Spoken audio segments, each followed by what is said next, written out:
The other day, the Washington Examiner put out a nasty little screed complaining that Americans are, quote, spoiled, ungrateful, whiny wretches for feeling that it is hard to make ends meet. You could almost hear the B word in wretches, but you can't say that on the internet anymore.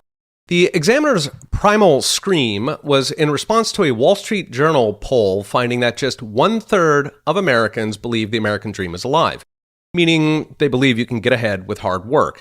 The other 2/3 feel like they've been sold a bill of goods, a bait and switch, and all that hard work and prudence is being punished, which is correct. So first, the Wall Street Journal results. In a poll last month of 1,200 registered voters, the Journal asked how they would rate the state of the economy. Just 2% said it was excellent. That's probably Paul Krugman and other people paid to say so. Another 33% said it's good. The remaining 2/3 of Americans think it's bad.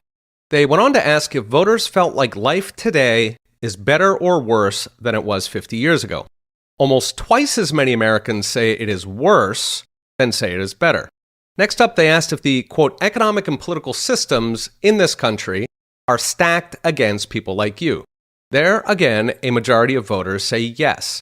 Finally, the poll asked if the American dream, defined as, quote, if you work hard, you'll get ahead, still holds true.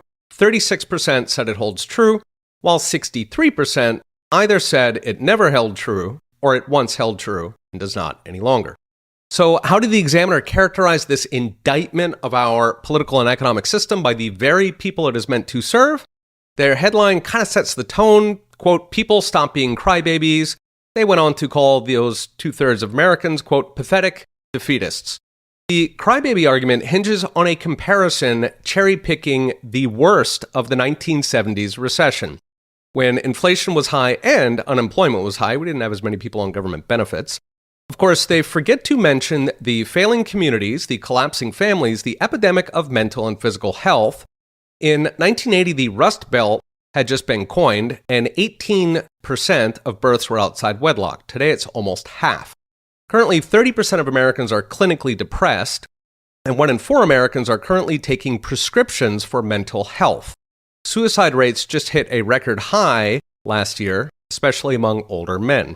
Finally, back in 1980, we were still in a world where kids grew up to be much richer than their parents, in fact, about twice as rich. Those days are long gone. We've now got millennials lamenting that they will not enjoy the lifestyle they themselves grew up in. So what's next? Brought to you by Unchained. The worse results the elite deliver, the more arrogant they are about voters failing to show gratitude. In a democracy, if voters overwhelmingly feel the system is getting worse, the proper response is to figure out why. Instead, we have condescending lectures from an elite who is perfectly happy with falling real incomes, soaring household and government debt, and the progressive gutting of our economy and our children's futures. Okay, we'll be watching. See you next time.